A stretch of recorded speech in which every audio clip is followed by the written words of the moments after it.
Hey, everybody, and welcome to the Real Birding Podcast, the show where we crack open the world of birding and talk about our own birding adventures. I'm Will Keller, coming to you from Charlotte, North Carolina.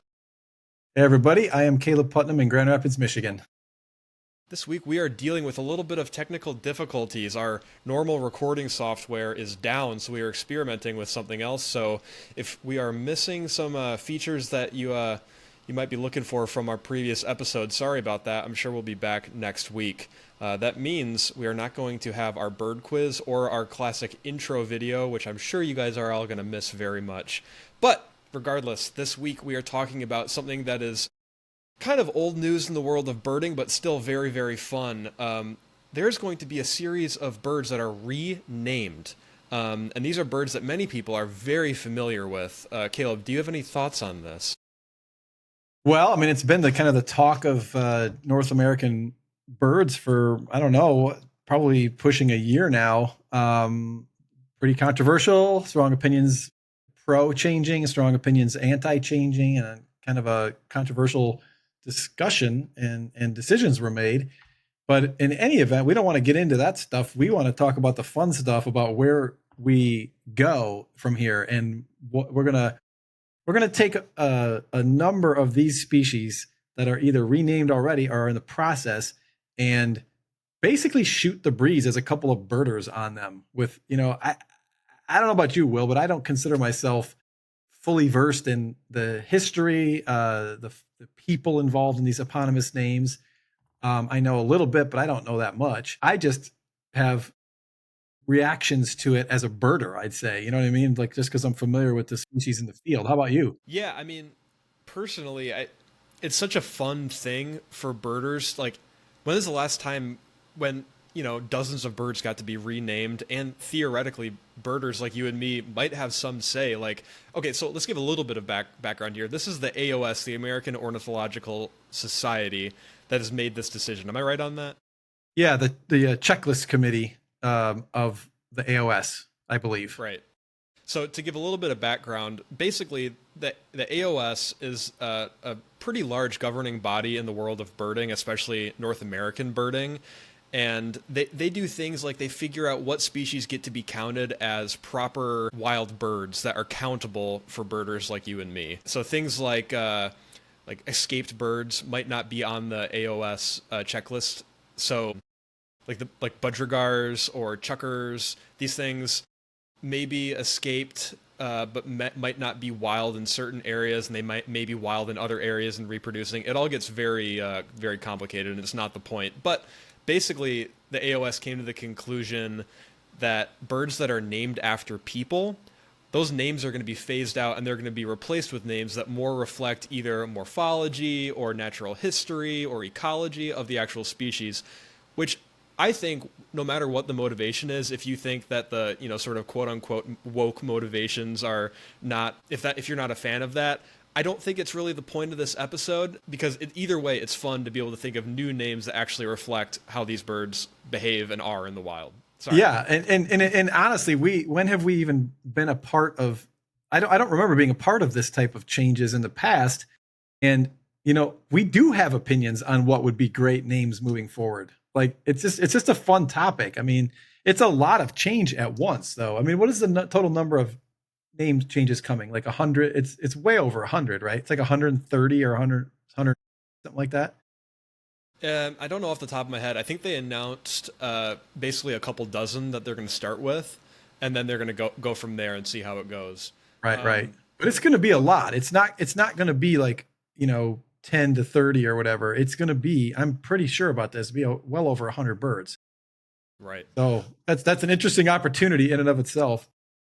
So, kind of before this even decision was made, the AOS Checklist Committee renamed a bird the thick-billed longspur, and this came from a bird that was named McGowan's longspur.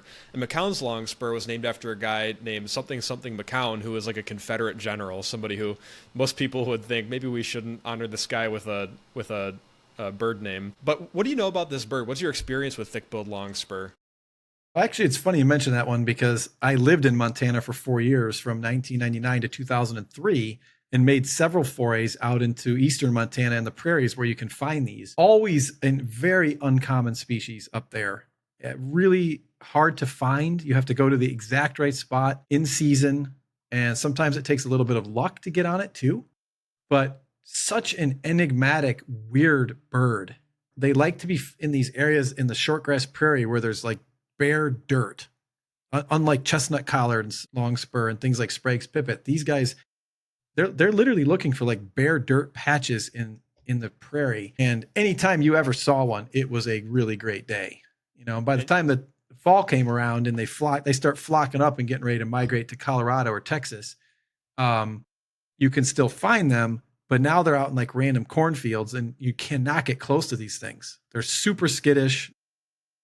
You'd see a flock out there, and then when they flush up, you'll see the big amount of white in the tail, so you know it's either chestnut collared or thick-billed. Yeah, like there it is right there. But you wouldn't. Edging. Yep, big kind of inverted T on the tail like a wheat ear. But great bird, fantastic bird. Yeah, so my experience with this species is when I was working out in northern Texas, I couldn't upload my photos because it was a proprietary spot, so I won't talk too much about this, but I'm out in these sort of bare dirt fields in the middle of winter, so there's no vegetation, and thick-billed longspur is very common. About 1 in 4 longspurs are thick-bills, and the rest are chestnut collards. And at one of my points, there was this little puddle in the road about 100 yards up from me.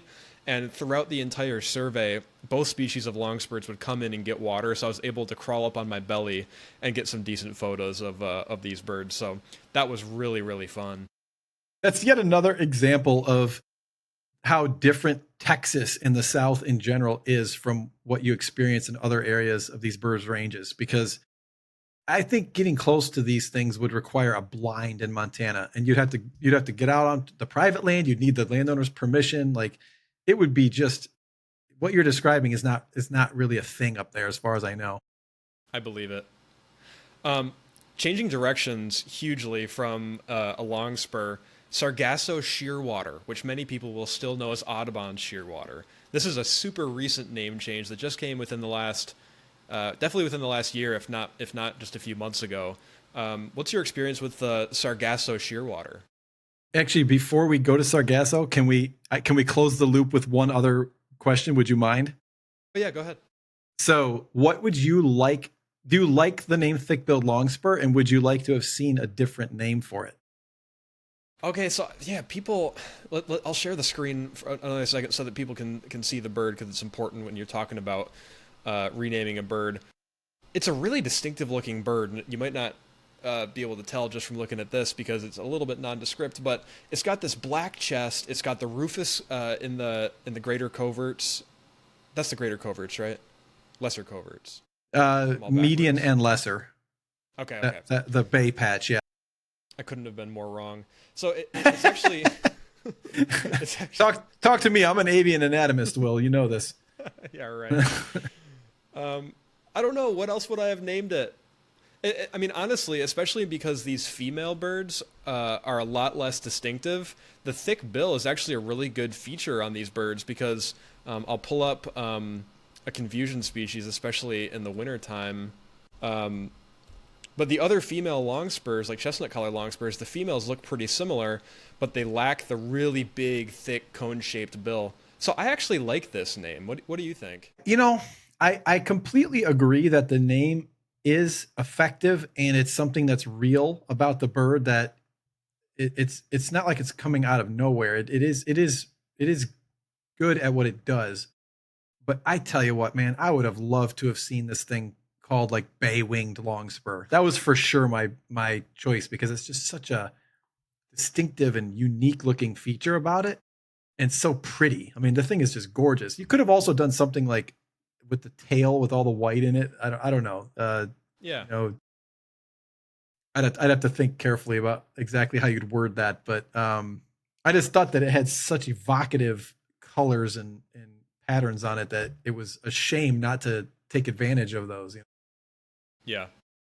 Yep. Well, it's a bird that's Another bird that's in the long list of birds where the names don't totally reflect the most obvious features of the birds, but if you think about it, it's not a terrible name. Yeah, yeah. And I saw a piece, I think it was by Van Remsen of LSU, who made a strong case that it actually was a really good name. And it's he did make a strong case. He definitely had my ear on that. So, there's no easy answers on these. You're not going to have full agreement from everybody. And in fact, what do you know about the process? Because they are taking the comment of birders and the public into account, right? Yeah. I mean, you'd think so. Yeah. They've said they are, so yeah. I don't know specifically how they do that, but I think it is really exciting to have that kind of buy-in, and you have to even think about the conservation implications of this, because if you could do things that bring even more birders on board with birding and get people excited about it, that could have impacts well beyond just birding, right? Yeah, absolutely. Okay, should we get into the Sargasso shearwater? Let's do Gosh, it. this is one. It seems weird even saying that out loud because we all know it as Audubon shearwater, but yeah, Sargasso shearwater. What's your experience with this species? First of all, I was so behind the times, I didn't even know that they changed it. Did you? Did you No, hear this? no, not until I saw it on a checklist. Yeah, I either saw it on a checklist or maybe heard it talked about on a different podcast or something. And I'm like, what are they talking about? So I did a little bit of Googling around and realized, oh, that's one of the eponyms, and they did change it. But then I'm like, I know what sargassum is. I've been in the ocean, in the tropics. It's a floating plant. It's a sargassum weed is what I thought it was called. It'll form like these green mats. They look kind of slippery and gross, but bridal terns and stuff will stand on them. Um, Right. and but then I'm like, why isn't it sargassum shearwater? Because it's Sargasso. And Yeah. the answer is that it's named after the Sargasso Sea, which is this region sort of offshore of Florida in the Carolinas, with a rotational, the current kind of rotates, and this is the region that the species is most centrally found in. So a great name in that sense. Like, I really like that because it's tying something about the species ecology, and it's tied to the ocean currents and the food sources that are found there and the breeding islands that are found there, etc. I thought that was really evocative. Yeah, and there are two things. Actually, this is topical to bring up because right now there's like a super bloom of sargasso, sargassum, which is a kind of brown algae, and it's actually washing up against the beaches across the Yucatan Peninsula. So all the people that are vacationing there right now have to wade through like 30 feet of sargassum to be able to get to the water, Ooh, which is that kind can't of smell bummer. good. I don't think so. But another interesting thing is Sargassum shearwater, or Audubon shearwater as I knew it at the time. We only saw a few of them on our pelagic trip off of the Outer Banks, and it seemed like the place where we saw them most was right at the continental shelf where the Sargassum seaweed seemed to be collecting. So I don't know if it was because it was just a coincidence that they were also at the shelf, or if they were actually following the Sargassum seaweed and kind of foraging along with the fish that use that microhabitat. Just a Interesting. little bit of an interesting little tidbit there. I'd always read, when I'm no marine expert, but when I've read about it, they talk about when you're at the edge of the shelf there, where there's the massive change in depth, it creates upwellings, and it's in those upwellings where the cold water comes up and inserts nutrient load, and that's where all the food ends up being, where the upwelling is. So that actually would make a lot of sense. Interesting. If you've ever been out on a pelagic and you go by sargassum, sometimes the guides will pull up a little hunk of the seaweed, and there will be little crabs and crustaceans and little invertebrates that are in there too. So it's kind of this area where there's a lot more life than other areas in the open ocean where there's not just a little bit of mass for organisms to hang out. So Interesting. Yeah, that's super interesting. I don't have a ton of points of contact with this, but I have seen Audubon shearwater offshore of North Carolina, like yourself, and also in the Gulf of Mexico off the west coast of Florida. And that was probably in the late 90s, early 2000s, when I really didn't have the money to be out on pelagic trips. So I just jumped on like a fishing boat that was going to go the furthest out into the Gulf of Mexico. And, I got a few Jaegers, probably Pomerines. And the field guys back then, the range map said that I shouldn't be getting Audubon shearwater and stuff like that, but I did. So that was definitely my lifer. That's awesome. Yeah. Excuse me. Sargasso shearwater. I have to get used to using the new names. It's like it's really hard when I've got 40 years of using one name, just to switch over. Dude, it'll take years. And some people will never get on board, but that's how it goes. I'm on board. The brain doesn't work that easily. Yeah, same here. Okay, for the first bird that is currently named after a person, but probably won't be in the next few years, Cooper's hawk. This is a bird that every listener should be somewhat familiar with because it's kind of the classic backyard bird-eating bird. It's an accipiter. Wait, is it still an accipiter? Is that the genus it's in? Oh, you're also testing my knowledge of the taxonomic changes. I know they split the former accipiters from the small ones, but I don't know which way Cooper's went. Let's see. So this is actually Aster Cooperii.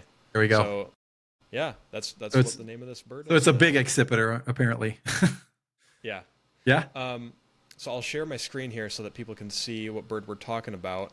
But what do you think about this bird, man? If you were going to rename the Cooper's hawk, what would you name it? This is a really tough one. The features on its plumage and structure and so on are so similar to sharp-shinned hawk and the juvenile of American goshawk. There's nothing that completely jumps out at me. I mean, you'd have to go to like round-tailed or, capped instead of crowned like sharp-shinned is. But these are so indistinct and not even that well known that I just feel that they really lack gravitas. I don't know.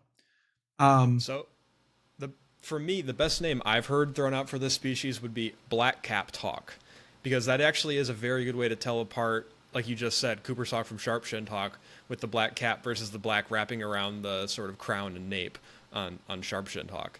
I've also heard people say lesser goshawk, which I don't like as much because they're not goshawks. They're not in the same genus, especially not anymore. But yeah, it's a tough one. It's stuff that you don't have to think about until you realize that you can't just keep the same. You already have a non-descriptive name, and then to actually give it a descriptive name is harder than you might think. One of the features of this species is that they are quite prevalent in urbanized environments, whereas things like sharpshins and especially goshawks are very anti-development and urbanization. I don't know if there'd be a way to work that in that would be appealing, though, because I mean, what you know what I mean? What would you call it? Suburban hawk, familiar hawk. I don't love those names. We've got house martin, house finch, house sparrow. What about house hawk? It doesn't sound as good, but maybe it's just because it's not familiar. I don't know. That actually might work. That's better than anything I've thought of. House hawk? Yeah, maybe. Even though they're not always around houses, because they're also out in wilderness too, but whatever. Aster domesticus, something like that. Yeah, right. Domesticated hawk. All right, so if we're keeping track of this, I think maybe house hawk or black-capped hawk seems like a decent idea. Way better than anything I can think of, yes. Okay. For our next species, how about we talk about Baird's sandpiper? Interesting choice. Not a common bird where we come from, They're kind of range limited, a little bit uncommon most places, and obscure too. Like, unless you're an advanced birder, you're not going to know this one. One of the things that I do love about this bird is it has a unique color pattern that even when you're seeing shorebirds at a distance, the color pattern will often jump out at you, even from a distance, and give you an idea like, oh, this might be a Baird's. It's probably going to be a Baird's. And you end up being right. And it's the coloration, the suffusion of sort of orangey buff throughout the head and breast and back. And there's all kinds of ways that you could name this thing after that. I think it would be really cool. Yeah. I agree with that. I think anything like buff-faced or buffy sandpiper could work. Ocracious. Yeah, that's not a bad idea. It's like that. Very Well, it's very ornithological. There's so many birds, especially when you get down to the tropics. There's all sorts of different ways to say the same freaking color. Like people always make fun of with how to call things gray because there's like dusky, cinereous, Columbius. yeah, and they all seem to mean the exact same thing, although maybe there's slight differences. But the first field mark that I ever learned on Baird sandpiper, I remember it like it was yesterday. I was staring at a field full of shorebirds with Russ Skipper at Muskegon Wastewater, and he told me that Baird sandpipers have extremely long wings. And you can see those long wings protruding out past the end of the tail, and it is one of the best ways to tell them from the other peeps, except for a few other peeps, but the rest of them are quite rare. So White rumped is the other one, yeah. yeah, and maybe Western sandpiper has a little bit of slightly longer wings than tail. Maybe I'm off on Not that. much. Them and semi can, but typically the wingtip just meets the tail on those guys. I think long-winged sandpiper might be a decent name for this one as well. Yeah, something along that line totally would work.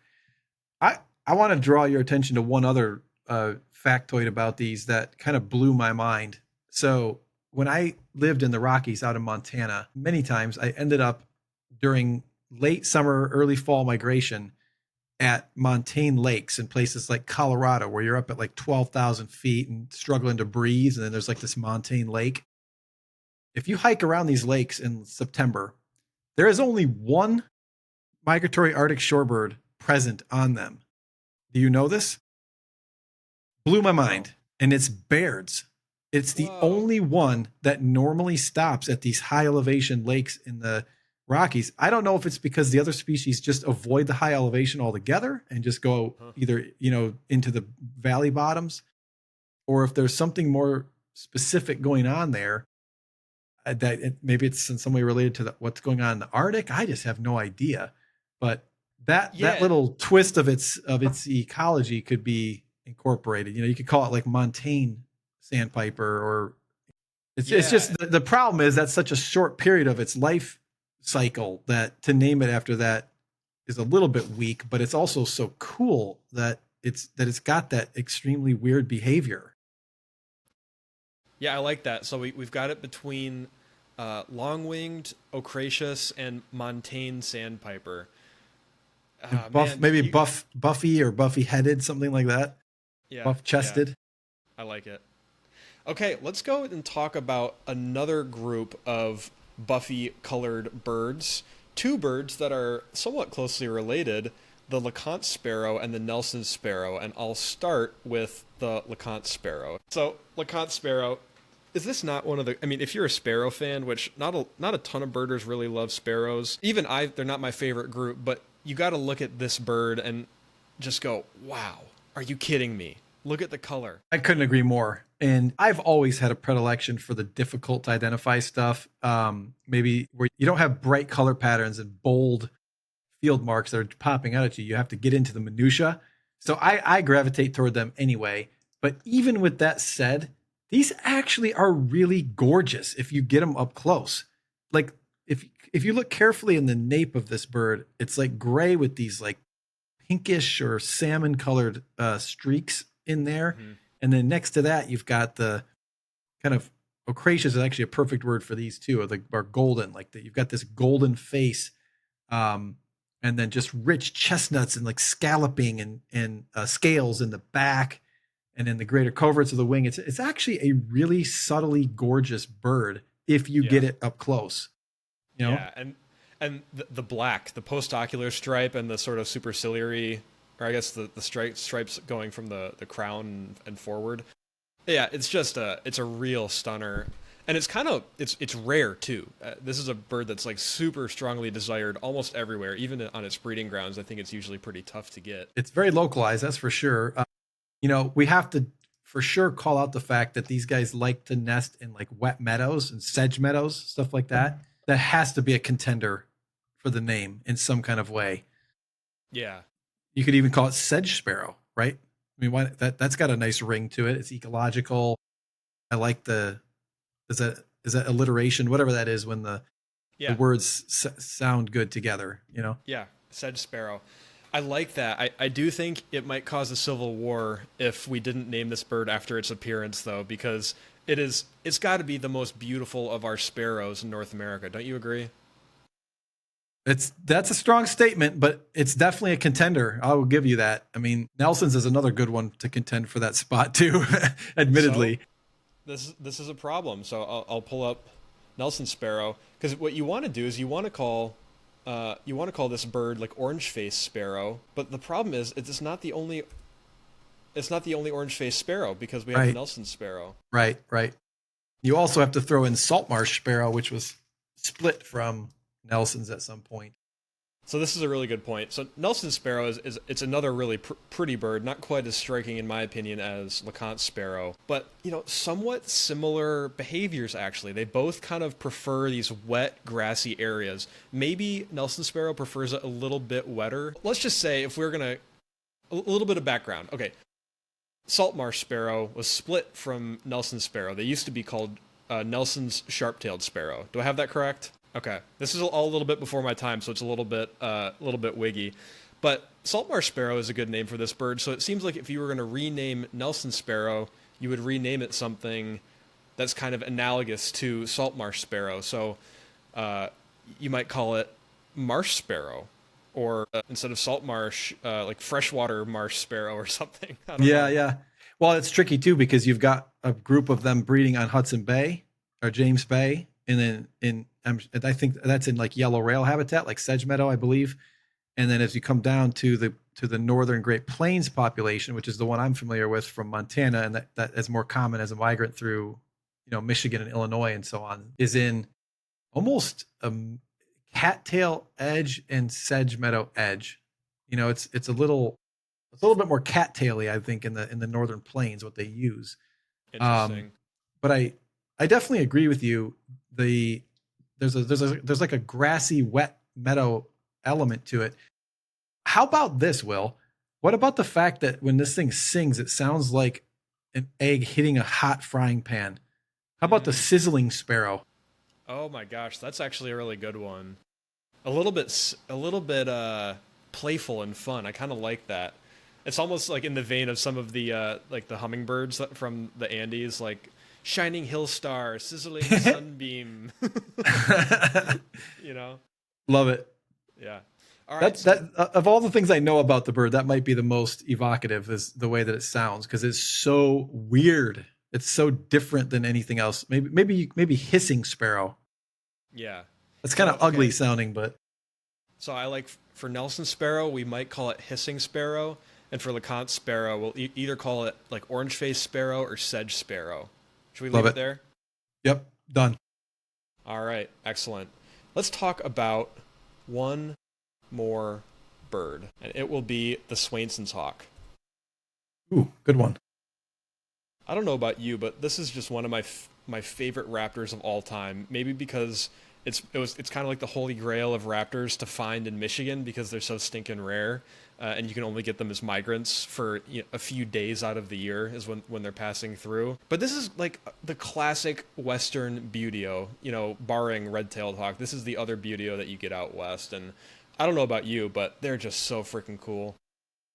It's an amazing bird for so many different reasons. One of which is the fact that they overfly the Amazon in its entirety twice a year and go to the pampas of Argentina in the wintertime.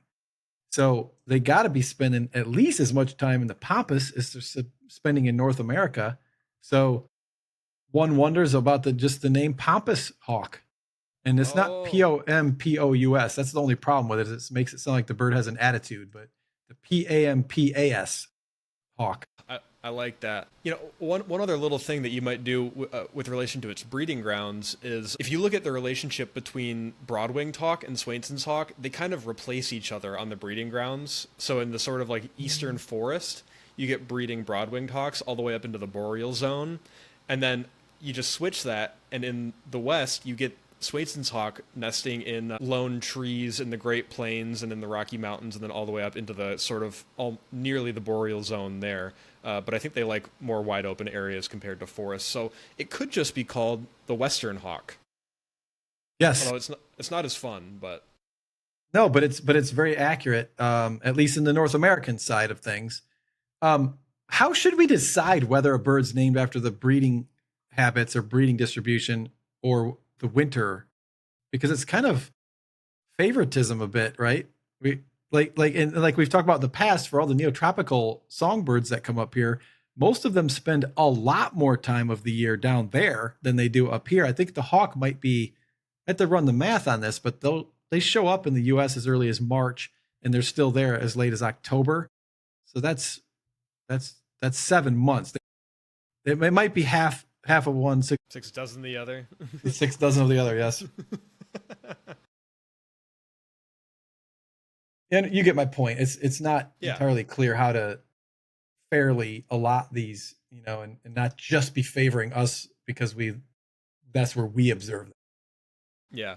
Well, in all fairness, does the AOS oversee names for North and South America? I thought South America had their own checklist committee. They do have their own committee. I can't remember what body they are under though, but I don't think it's AOS. No. Yeah. Yeah. Yeah, that's the convoluted thing is all the different continents and their sort of governing bodies when it comes to bird taxonomy and bird names and all these things, it's all different. So if you're a lister, a bird lister from Europe, you're going to have birds on your life list that aren't even considered species to us, and vice versa. So it kind of gets into the sort of gaming aspect of birding and less into the actual science of it. Although science does inform a lot of the decisions that these guys make, especially with respect to lumps and splits. No, that's right. But you're right. There's an artistic or right-brained element of this that transcends science, and it transcends technical, logical thinking too. I think it's pretty interesting. Will, what about slender hawk or elegant hawk or migratory hawk? Yeah. Those are Yeah. all such important elements of this bird's essence. I like elegant hawk, especially looking at elegant tern. It kind of has that same sort of long-winged vibe, although I don't know that elegant tern has more slender, longer wings than other terns. Maybe it does, but yeah, I think I it's like that. their overall skinnier and more drawn out, and the beak is a little extra long. The crest is maybe a bit shaggier and more. It gives it a little bit more personality than the others. I don't know. Yeah. That's an interesting game there of just what exactly made them say elegant there. Yeah, I don't know. Yeah. So I like slender winged hawk or elegant hawk. Hey, just to close the loop on this conversation, I just want to touch on why, in your opinion, are bird names even important? And I'm going to guess it's going to come back in some way to conservation. Because at the end of the day, why should any of this matter? So, what are your thoughts? I think that's a tough question. I think that since the beginning of this, the scientists have always been interested in just creating a systematic process, making sure it's accurate, making sure we've got data and publications. But it lacks in the modern era with the extinction crisis and the fact that we are fighting so hard to keep habitat at the forefront for so many species worldwide. We do have a marketing problem. I mean, this stuff should be nonpartisan, and it should be everywhere in the world. People should be on board and trying to work toward preventing these extinctions. And I think it's undeniable that getting this renaming right is going to have an impact on whether the public is interested in this stuff and whether they have a positive view of it or not.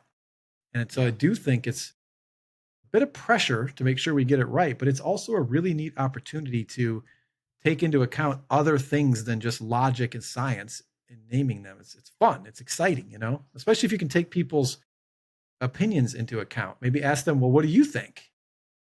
What makes the birds more relevant to you, Yeah. and act on it. So, just to expand on that, this article was circulating about a month ago that Michigan Natural Features Inventory, Jesse Lincoln was interviewed on, and it was about sort of the consequences of managing habitat for the Kirtland's warbler and creating these monocultures of jack pine plantations and doing this weave planting pattern that made it easy for them to breed. And we managed to bring back Kirtland's warblers from the brink of extinction, but the consequence of this is we created these monocultures that don't support very many other species. So I'm just thinking, what if Kirtland's warbler had been named Pine Barrens warbler? because that's the habitat they would have been in historically.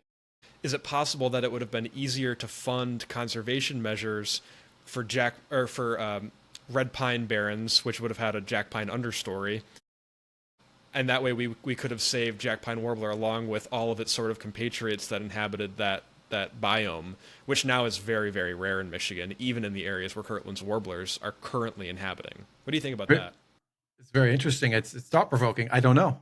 I assume it could well have that effect. With that one, you also, it's truly the species could just be called the warbler of fire, the fire warbler, because as far as I know, both in the breeding grounds and winter grounds, fire is the singular important ecological attribute that determines their habitat in the Bahamas where they winter exclusively, and also in northern Michigan. But that also is charged because the locals do not want there to be wildfires. It's looked at negatively. It harms people, it harms property, and so that's been a massive part of how that species was brought back. Maybe something really cool like the phoenix warbler, like because it responds to fire and then is reborn. And then alternatively, with Kirtland's, you just go with like straight up Bahamian warbler, since it does spend most of its year in the Bahamas, or maybe even pick one of the shrubs. I know it's in these deciduous shrubs and sandy soils all through the Bahamas. So I'm sure I can't remember the name of the plant, but there's that might be another opportunity too. What do you think? Yeah, man. Warbler of Fire, it's a little kitschy, but I do like that, especially because it kind of gets that conservation piece of the puzzle as well, because fire is a key feature of the habitat that it needs for its breeding grounds. But yeah, it's hard to complain too much because we do still have that bird, and we easily could have had it gone, 40 years ago if proper measures hadn't been taken. But I'm thinking like fire warbler or flame warbler, because that can have like a double entendre of, the color of it is kind of bright and fire-like, not just the habitat.